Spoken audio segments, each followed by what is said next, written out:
বাংলাদেশের রাজনৈতিক পরিবর্তন এবং ভারতীয় আধিপত্যের বিরুদ্ধে আজকের এই সেমিনার উপস্থিত বাংলাদেশ জাতীয়তাবাদী যুবদল যুক্তরাজ্য সাবেক সংগ্রামী সভাপতি, আমাদের অত্যন্ত সাবেক সাধারণ সম্পাদক, আমাদের অত্যন্ত প্রিয় ভাই সোহাগ চৌধুরীকে আজকের অনুষ্ঠানে প্রধান অতিথি হিসাবে বক্তব্য রাখার জন্য সবিনয় জানাই।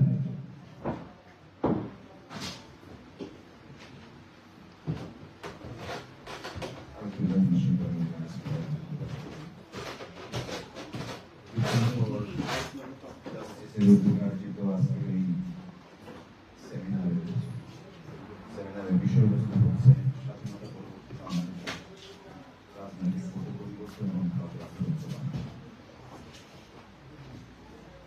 সেমিনারের উপস্থিত সভাপতি বিক্রম ইন্ডাস্ট্রিজের সুযোগ্য সভাপতি জহির, সুযোগ্য পরিচালক মাহফুজ এবং আজকের প্রধান বক্তা অ্যাডভোকেট সাইফুর রহমান পারভেজ সহ জাস্টিস ফর ভিকটিমের আজকে আয়োজিত সেমিনারে উপস্থিত ডেলিগেট ভাই এবং বোনেরা, আসলে বক্তব্যের শুরুতে আমরা যেটা বলছি 5ই আগস্ট বাংলাদেশের জাতীয় ইতিহাসের একটা অত্যন্ত গুরুত্বপূর্ণ দিন এবং আমরা যেটা বলি যে বাংলাদেশের ইতিহাসে এটা হচ্ছে দ্বিতীয় স্বাধীনতা আমরা অর্জন করেছি। বক্তব্যের শুরুতেই সেজন্য 5ই আগস্টের গণবিপ্লবে ছাত্র জনতার গণ অভ্যুত্থানে যারা আত্মত্যাগ করেছে, 16 জুলাই থেকে 5ই আগস্ট পর্যন্ত সহস্রাধিক ছাত্র জনতা তাদের রক্ত বিলিয়ে দিয়েছে স্বাধীনতার জন্য, বাংলাদেশকে ভারতের আধিপত্য থেকে মুক্ত করার জন্য। তাদেরকে স্মরণ করছি, তাদের আত্মার মাগফিরাত কামনা করছি। পাশাপাশি আপনারা জানেন যে এখনো হাসপাতালের বেডে আহত যারা কাতরাচ্ছেন, ইতিমধ্যেই আমরা জেনেছি যে 4 শতাধিক তাদের দৃষ্টিশক্তি তারা হারিয়েছে। তারা এই সুন্দর পৃথিবীকে তারা দেখতে পারবে না। তাদের আল্লাহর দেয়া সেই শ্রেষ্ঠ সম্পদ চুপ তারা বিলিয়ে দিয়েছে আমাদের স্বাধীনতার জন্য, আমাদের সার্বভৌমত্বের জন্য এবং বাংলাদেশকে মানচিত্রকে টিকিয়ে রাখার জন্য। আসলে দীর্ঘ বক্তব্য রাখবো না, কারণ আপনারা যারা এখানে বক্তব্য রেখেছেন আমি খুব মনোযোগ দিয়ে আপনাদের বক্তব্য শুনেছিলাম। প্রধান অতিথির বক্তব্য দেওয়াটা অনেক কঠিন, কারণ সব কথা বলার পরে প্রধান অতিথির জন্য আসলে কিছু বলার থাকে না। এরপরেও আমি খুবই খুশি হয়েছি যে আমরা যেভাবে মনে করি যে 5ই আগস্ট আমরা স্বাধীনতা অর্জন করেছি, দ্বিতীয় স্বাধীনতা অর্জন করেছি, আমরা এটাও স্মরণ রাখতে হবে আমাদের বিজয় উল্লাসের সময় কিন্তু এখন আসে। আমাদের অনেক পথ এখনো পার করতে হবে, এখনো অনেক ষড়যন্ত্র হচ্ছে, অনেক কনস্পিরেসি হচ্ছে। কারণ আপনারা জানেন যে গত 15 বছর আমরা বাংলাদেশকে যারা একটা কারাগারে পরিণত করেছিল, বাংলাদেশকে যারা তাদের করণ রাজ্যে পরিণত করেছে, বাংলাদেশের স্বাধীনতা এবং বাংলাদেশের একটা মানচিত্র ছিল, একটা পতাকা ছিল, কিন্তু বাংলাদেশের স্বাধীনতা এবং সার্বভৌমত্ব ছিল কিনা সেটা নিয়ে আমরা সন্দিহান। কারণ আমরা দেখেছি আমাদের সেনাপ্রধান কনস্টিটিউশনাল যে পোস্টগুলো, টপ পোস্টগুলো যেগুলো ছিল, সেখানে তাদের অধিষ্ঠিত হতে গিয়ে তারা সেখানে ইন্ডিয়াকে তারা খুশি করত। আমাদের সেনাপ্রধানদের আমরা দেখেছি তারা ভারতে গিয়ে রড প্রেসক্রিপশনে তারা চলেছেন, সেখানে গিয়ে তারা সমঝোতা করেছেন এবং সেখানে স্বাক্ষর দিয়ে বাংলাদেশের সার্বভৌমত্ব বিকিয়ে দিয়ে তারা বাংলাদেশের সেনাবাহিনীতে তারা সেনাপতির দায়িত্ব নিয়েছেন। এই ছিল বাংলাদেশের সেনাবাহিনীর অবস্থা। আমরা বর্তমান সরকার 5ই আগস্টের হাজারো ভাইয়ের রক্তের বিনিময়ে যে আমরা আবার স্বাধীনতা পেয়েছি, সেই স্বাধীনতার পরবর্তীতে আমরা অত্যন্ত আশাবাদী যে ডক্টর ইউনূসের মতো লোক আমাদের যে প্রধান উপদেষ্টা পরিষদ গঠন হয়েছে, সেই উপদেষ্টা পরিষদের প্রধান উপদেষ্টা তিনি দায়িত্ব নিয়েছেন, আমরা তাকে নিয়ে অনেক আশাবাদী, কারণ তিনি আন্তর্জাতিকভাবে অত্যন্ত সুপরিচিত এবং তার একটা ইমেজ আছে আন্তর্জাতিক পরিসরে।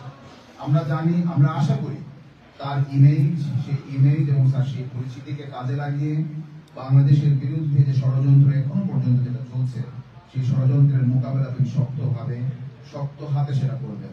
কিন্তু আমরা অনেক ক্ষেত্রে আমরা একটু হতাশ হয়ে যাই, কারণ আমরা যখন দেখি যে বিগত ফেসিস্ট আওয়ামী লীগ সরকারের প্রেতাত্মারা এখনো যখন আমরা দেখি যে উপদেষ্টা পরিষদের আশেপাশে ঘুরঘুর করছে, আমরা হতাশ হয়ে যাই যখন আমরা দেখি 1/11-এর প্রেতাত্মারা, যে 1/11-এর মধ্য দিয়ে বাংলাদেশের স্বাধীনতার সার্বভৌমত্বকে, স্বাধীনতার সূর্যকে নিভিয়ে দেওয়ার যে ষড়যন্ত্র শুরু হয়েছিল, সেই ষড়যন্ত্র শুরু হয়েছিল কিন্তু আমরা 1/11-এর প্রেতাত্মাদের যখন এই উপদেষ্টা মণ্ডলীতে দেখি, আমরা যখন দেখি বিভিন্ন কনস্টিটিউশনাল পোস্টগুলোতে এখনো ফেসিস্ট আওয়ামী লীগ সরকারের যারা বেনিফিশিয়ারি এবং ফেসিস্ট আওয়ামী লীগের সরকারকে প্রলম্বিত করতে গিয়ে যারা বাংলাদেশের সাধারণ মানুষকে নিপীড়ন করেছে, নিষ্পেষণ করেছে, বাংলাদেশের সাধারণ নাগরিকদের উপর নির্যাতনের স্টিম রুলার চালিয়েছে,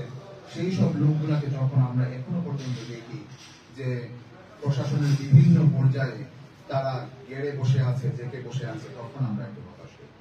আমরা আশা করি আমাদের এই প্রোগ্রাম থেকে আমরা এর জন্য সুস্পষ্টভাবে বলতে চাই, সুদৃঢ়ভাবে আমরা বলতে চাই যে অতি সত্বর তাদেরকে, যারা বিগত 15 বছর, আপনারা জানেন যেটা মাহফুজ বলেছে, আমাদের সিলেটের এবং আমার খুবই কাছের বড় ভাই এবং আমার খুবই প্রিয় একজন নেতা, শুধু তিনি সিলেটের নেতা নন, তিনি সিলেটের নেতা থেকে শুরু করে সারা বাংলাদেশের এবং বিশ্বের কাছে একজন অনন্য পর্যায়ে তিনি চলে গিয়েছেন। আপনাদের মনে আছে কিনা জানি না, হয়তো 2012 সালে গুম হওয়ার পরে এর আগে রমজান মাস তিনি লন্ডনে এসেছেন এবং পুরা রমজান মাসটা আমরা ওনার সাথে ছিলাম।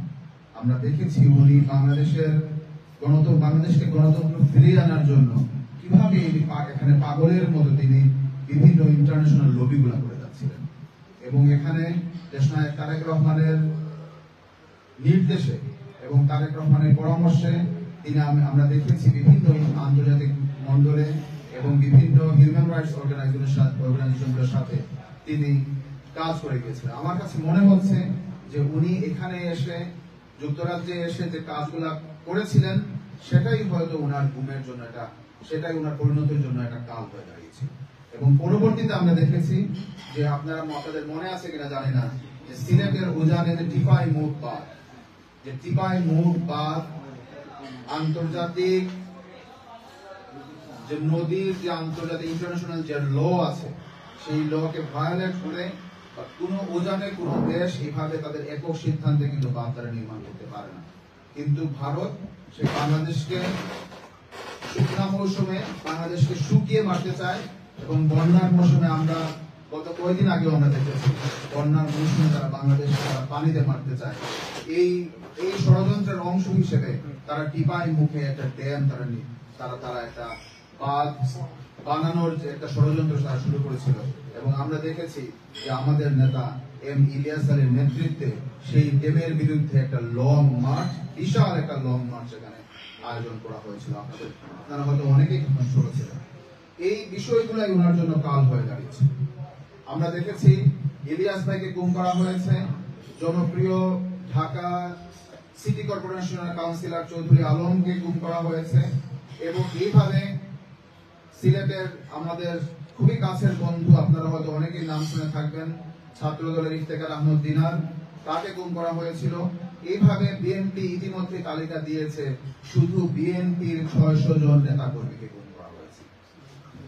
আমরা বর্তমান সরকারের কাছে এই 600 জন গুম হওয়ার তালিকা তাদের কি পরিণতি হয়েছে, তারা কি বেঁচে আছে না তারা এখনো গুম অবস্থায় আছে, আমরা এই সরকারের কাছে তার একটা সুস্পষ্ট একটা জবাব আমরা এই সরকারের কাছে চাই। আমরা এই সরকারের কাছে যারা গুমের সাথে জড়িত, আমরা দেখেছি শুধু মেজর জেনারেল জিয়াউল আহসানকে এখানে অ্যারেস্ট করা হয়েছে, কিন্তু মেজর জেনারেল জিয়াউল আহসান আপনারা অনেকেই জানেন সে শুধু আয়নাঘরের সাথে ইনভলভ ছিল না, এখানে আরো অনেকেই আয়নাঘরের সাথে ইনভলভ ছিল। আমরা দেখেছি এখানে আরো অনেক এখনো সিটিং জেনারেলরা আছেন যারা আয়নাঘরের সাথে জড়িত ছিল, যারা গুম খুনের সাথে জড়িত ছিল।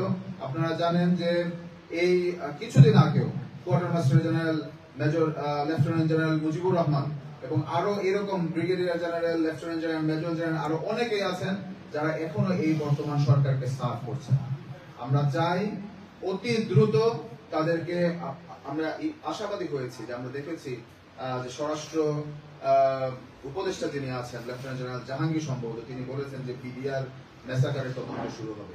কিন্তু শুধু মিডিয়ান মেসাকার না, গত 15 বছরে যতগুলো মেসাকার হয়েছে আপনারা জানেন যে 2013 সালের 5ই মেতে যেটা হেফাজতে ইসলামের যে মেসাকার হয়েছে, আমরা সেই মেসাকারেরও আমরা চাই এটারও একটা তদন্ত কমিশন হোক। আমরা বিডিআর মেসাকারের একটা তদন্ত কমিশন হোক।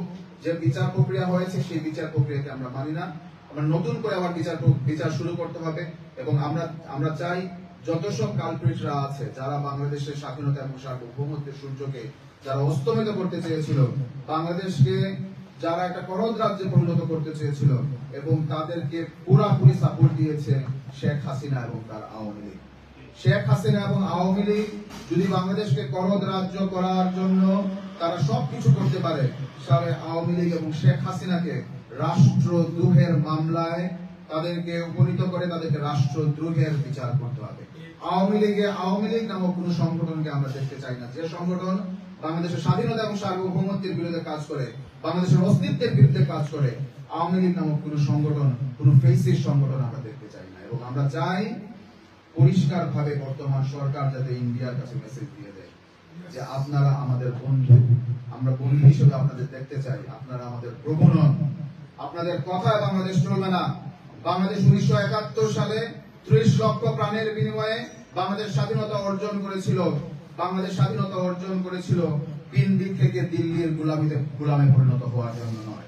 আমরা পরিষ্কার ভাবে বলতে চাই যে আপনারা আপনাদের যে কালো থাবা বাংলাদেশ থেকে আপনাদের সরিয়ে ফেলেন, নাহলে বাংলাদেশ বারবার প্রমাণ করেছে, বারবার রক্ত দিয়ে প্রমাণ করেছে বাংলাদেশ কারো রক্ত চক্ষুকে কিন্তু ভয় করে না। বাংলাদেশের মানুষ বারবার রক্ত দিয়ে বাংলাদেশের স্বাধীনতা এবং সার্বভৌমত্বকে রক্ষা করবে। আপনারা দেখেছেন যে বর্তমান যে আন্দোলন হয়েছে 5ই আগস্টের পূর্ববর্তীতে আমরা অত্যন্ত আশাবাদী। আমরা মনে করেছিলাম যে বর্তমান প্রজন্মের ছেলেপেলা এরা হয়তো শুধু গেম নিয়ে ব্যস্ত থাকে, এরা হয়তো শুধু তারা তাদের ওয়ার্ল্ড নিয়ে ব্যস্ত থাকে, কিন্তু তারা যে এত বেশি দেশপ্রেমিক এবং এত বেশি সাহসী, তারা 3 সপ্তাহের আন্দোলনে কিন্তু তারা সেটা প্রুভ করে দিয়েছে যে এই বাংলাদেশকে তারা অনেক দূরে নিয়ে যাবে ইনশাআল্লাহ। আমরা পেছন থেকে তাদেরকে সব ধরনের সহযোগিতা করব এবং আপনারা যারা উপদেষ্টা মণ্ডলীতে আছেন আপনাদের প্রতি আহ্বান থাকবে যে বাংলাদেশকে একটা সঠিক দিক নির্দেশনা দিন এবং বাংলাদেশের যে কনস্টিটিউশন এখনো আছে সেই কনস্টিটিউশন ও এই কনস্টিটিউশনকেও ছুঁড়ে ফেলে দিতে হবে। যে কনস্টিটিউশন ফেসিবাদের জন্ম দেয় সেই কনস্টিটিউশন আমরা চাই না। বাংলাদেশ 1971 সালে যুদ্ধ করেছিল একটা বৈষম্য মুক্ত সমাজের জন্য, কিন্তু আমরা দেখেছি বৈষম্য সেই যুদ্ধের পরে 1972 সালে আপনারা যে কনস্টিটিউশন নিয়ে আসলেন সেই কনস্টিটিউশনকে কাটাছেঁড়া করে এমন পর্যায়ে আপনারা নিয়ে এসেছেন তার মাধ্যমে একটা ফেসিস্ট রাজত্ব আপনারা সেখানে কায়েম করেছেন। সেজন্য এই কাটাছেঁড়া কনস্টিটিউশনকে আমরা চাই না। আমরা চাই বৈষম্যহীন বাংলাদেশ গঠনের জন্য একটা নতুন কনস্টিটিউশন করার জন্য আপনারা কমিশন গঠন করুন, নতুন কনস্টিটিউশন আমাদের উপহার দিন এবং বাংলাদেশের বিচার বিভাগ সহ যতগুলো কনস্টিটিউশনাল ইনস্টিটিউট আসে সবগুলোকে আমরা স্বায়ত্ত শাসন করে বাংলাদেশকে একটা বৈষম্যহীন সমাজ যাতে আমরা গঠন করতে পারি, এই জন্য আমরা যাতে সবাই মিলে কাজ করতে পারি। এবং আপনাদের প্রতি আহ্বানটুকু থাকবে, আপনারা ইয়াং জেনারেশন, আপনারা সুন্দর বাংলাদেশ গঠনের জন্য আপনারা কাজ করবেন। আপনারা 5ই আগস্ট হয়তো আমাদের একটা মুক্তি আমরা হয়েছে, তার মানে এই না কিন্তু আপনারা বসে থাকলে চলবে না। জহিরের যে সংগঠন জাস্টিস ফর ভিকটিম, এটা অত্যন্ত ভাইব্রেন্ট একটা অর্গানাইজেশন। আমি অনেক প্রোগ্রামে আমি দেখেছি এবং শত শত লোক সেখানে উপস্থিত হয়। তো আমি জানি আজকে হয়তো অনেকের অনেক সোশ্যাল এনগেজমেন্ট ছিল, এই জন্য অনেকে আসতে পারেন নাই, কিন্তু আপনারা এটা যদি চিন্তা করেন তাহলে ভুল হবে যে আমাদের কাজ হয়তো শেষ হয়ে গেছে, আমাদের কাজ কিন্তু শেষ হয়ে যায় না। আমাদের অনেক কাজ বাকি আছে, আমাদের আরো অনেক দূর যেতে হবে। এজন্য আপনাদেরকে সচেতন থাকতে হবে এবং যতগুলো ষড়যন্ত্র হচ্ছে সেই ষড়যন্ত্র যাতে ষড়যন্ত্রকারীরা যাতে সফল হতে না পারে, এই জন্য আমাদের যুগ এবং কানগুলোকে খেয়াল খোলা রাখতে হবে। আমি আপনাদের প্রতি এই উদাত্ত আহ্বানটুকু জানাবো, কারণ আপনারা দেখেছেন যে 5 তারিখ আওয়ামী লীগ চলে গেছে, হাসিনা পালিয়ে গেছে, কিন্তু পরবর্তীতে কিন্তু হাসিনার পেটার তারা বারবার আসার চেষ্টা করেছে, আনসার বিদ্রোহের মাধ্যমে, রিক্সা শ্রমিকের বিদ্রোহের মাধ্যমে, এবং গতকালকে আপনারা দেখেছেন যে ডাক্তারদের উপর যে হামলা এবং ডাক্তারদের উপর যে হামলা করেছে হিন্দু একটা ছেলে। হিন্দুদের উপর আমাদের কোনো প্রতিহিংসা নাই, তারাও আমাদের ভাই। এবং যেটা সাইফুর রহমান বলেছেন যে ইসলাম আমাদের সেই শিক্ষা দেয় যে আমরা সবাইকে নিয়ে আমরা চলার শিক্ষা দেয়, এবং ইসলাম সবাইকে তার সবার অধিকার দেয়। এবং মদিনা সনদে যেটা বলা হয়েছে, মদিনা সনদ, শেখ হাসিনা সেই মদিনা সনদের কথা বারবার বলতেন। তিনি সবচেয়ে ধর্মের ব্যবসায়ী, তিনি সবচেয়ে বড় ধর্ম। তিনি বারবার মদিনা সনদের কথা বলতেন, তিনি মাথায় একটা পট্টি বাঁধতেন, তিনি হাতে তসবিহ নিতেন, তিনি তাহাজ্জুদের দোহাই দিতেন। এইভাবে তিনি বাংলাদেশের মানুষকে বোকা মনে করে বাংলাদেশের মানুষকে 15 বছর বাংলাদেশকে তিনি নিষ্পেষণ করেছেন, বাংলাদেশের মানুষের উপর নির্যাতনের স্টিমুলার চালিয়েছেন। আমি আপনাদেরকে এই জন্য আহ্বান জানাবো, আপনারা সবাই সজাগ থাকবেন এবং আগামী দিনে কোন ধরনের ষড়যন্ত্র যাতে সফল না হতে পারে আপনাদের সেই ব্যাপারে সবার সজাগ দৃষ্টি রাখার অনুরোধ জানিয়ে, এবং আগামী দিনের প্রোগ্রামে আরো স্বতঃস্ফূর্তভাবে আপনাদের অংশগ্রহণ কামনা করে আমি আমার বক্তব্য শেষ করছি। আসসালামু আলাইকুম। বাংলাদেশ।